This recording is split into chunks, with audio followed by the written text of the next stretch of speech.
You are listening to KSG Podcast. This is a short, crisp, concise, exam-oriented, edited editorial for civil services aspirants.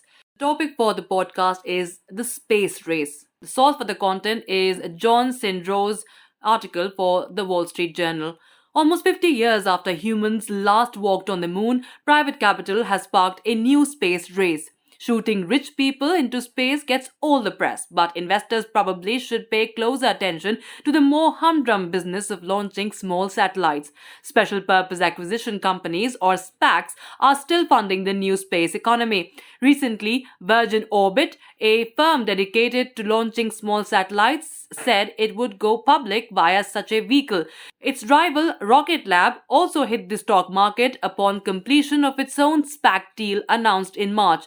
A third California-based competitor, Astra, has been publicly traded for 2 months. Space-related headlines have mostly centered on British billionaire Richard Branson and Amazon.com founder Jeff Bezos racing to leave the Earth's atmosphere. Of their two companies, only Mr. Branson's Virgin Galactic, from which Virgin Orbit was spun out in 2017, is publicly traded following a 2019 SPAC deal, making it the focus of the meme stock craze. The firm's enterprise value trades at a staggering 69 times the earnings it is expected to generate in 2025.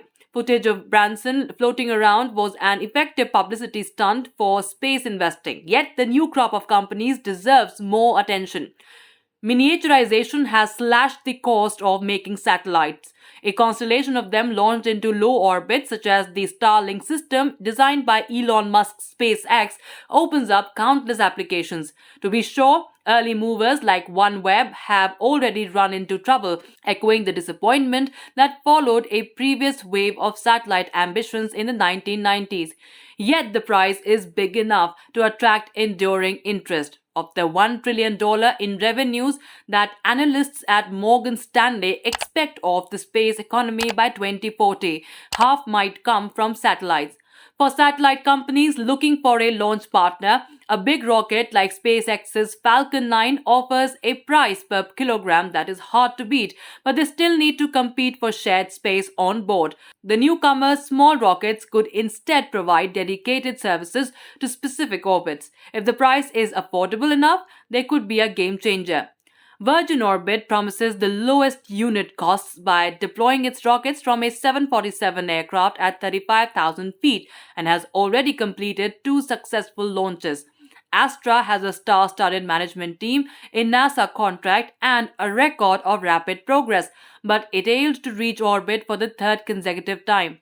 Rocket Lab is probably the safest bet. It has already delivered more than 100 satellites with its Electron rocket and is also designing a medium-sized reusable rocket, the Neutron, to gain an edge in completing bigger satellite networks. Virgin Orbit, by contrast, will only be able to enlarge its rockets so much before they can't fit on any plane anymore. Space tourism might be able to make money.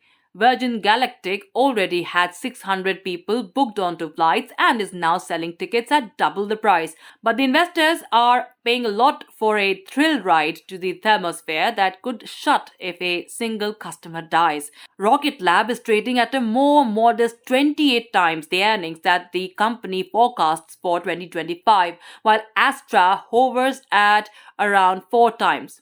Based on the details of its SPAC deal, Virgin Orbit's enterprise value is slightly above 6 times expected earnings.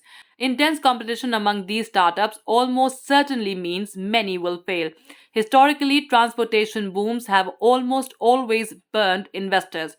Still, for risk-happy stock pickers eager to join the latest space race, the 2021 class of SPAC targets offers new hope. That's it for this podcast. Thank you so much for listening.